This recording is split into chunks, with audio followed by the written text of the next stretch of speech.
Interview પ્રથા, ખાસ કરીને ગુજરાત પબ્લિક સર્વિસ કમિશન એટલે કે જીપીએસસીની જે ઇન્ટરવ્યૂ પ્રથા છે એ ઇન્ટરવ્યૂ પ્રથા કેવી રીતે કામ કરી રહી છે અને ખૂબ વિવાદ થઈ રહ્યો છે, ત્યારે જે સ્પર્ધાત્મક પરીક્ષાઓ છે એમાં ન્યાય થવો જોઈએ અને એ ન્યાય થઈ નથી રહ્યો.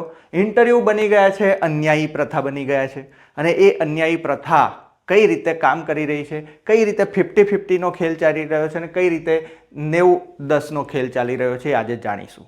જે લોકો સ્પર્ધાત્મક પરીક્ષાની તૈયારી કરે છે એ લોકો માટે આ વિડીયો ખાસ છે.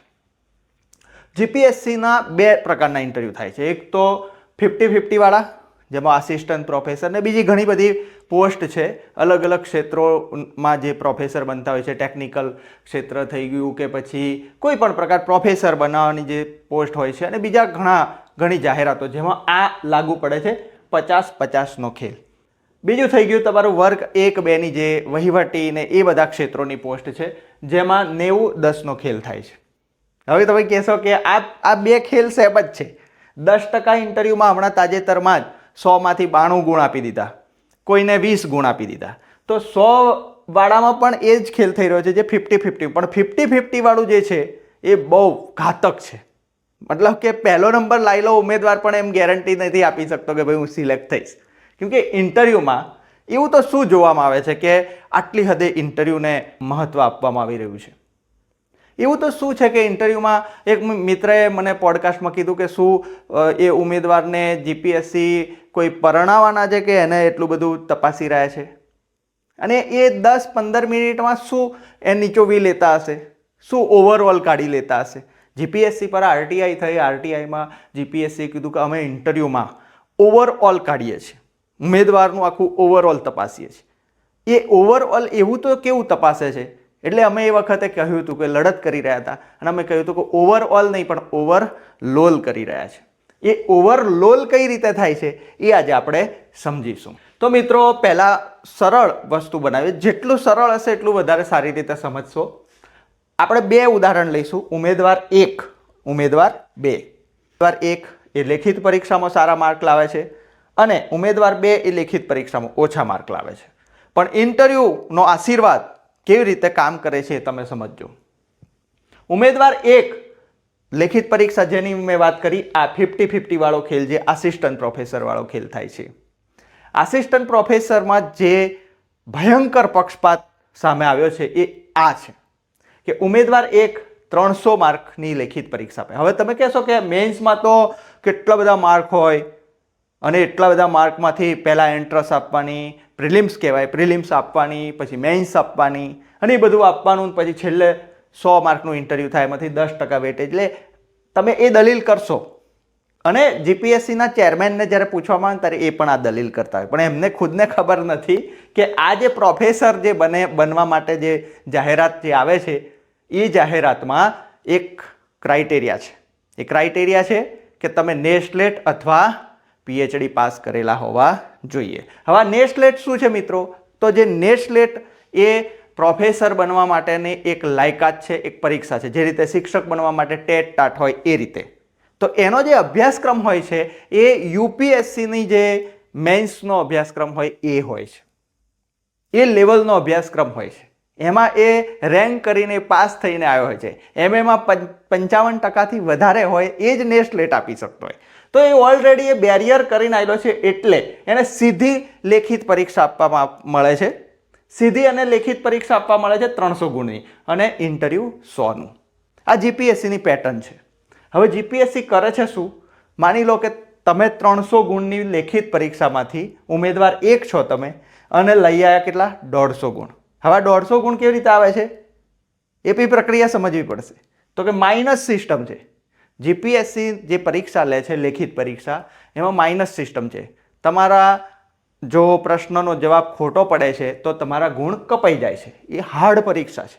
હવે 300 ગુણની પરીક્ષામાંથી 150 માર્ક લાવવા એટલે બહુ કહેવાય ને, બહુ આવડતું હોવું જોઈએ, બહુ હોશિયાર હોય એ વ્યક્તિ સારા ગુણ લાવી શકે.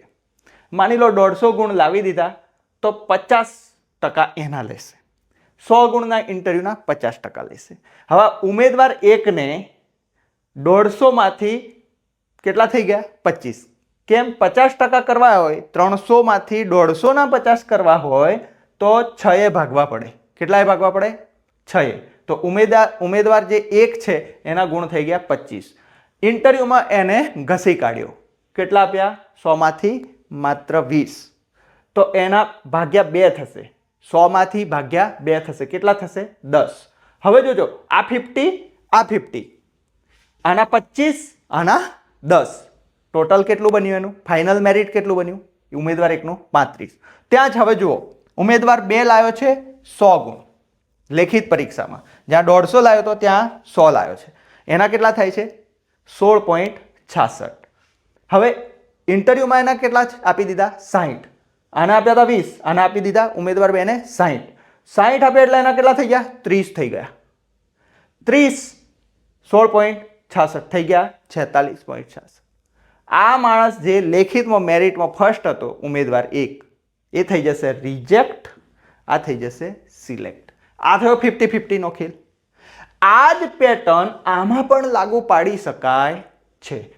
જો આ 10% 100 ગુણનું જ હોય છે, ત્યાં પણ વર્ગ 1-2માં પણ 100 ગુણનું જ ઇન્ટરવ્યુ હોય છે, ત્યાં પણ 20 અને હવે તો 50-60 ગુણનો બેરિયર નહીં, 92 માર્ક્સ 100માંથી 100 ના આપી દે કદાચ જીપીએસસી.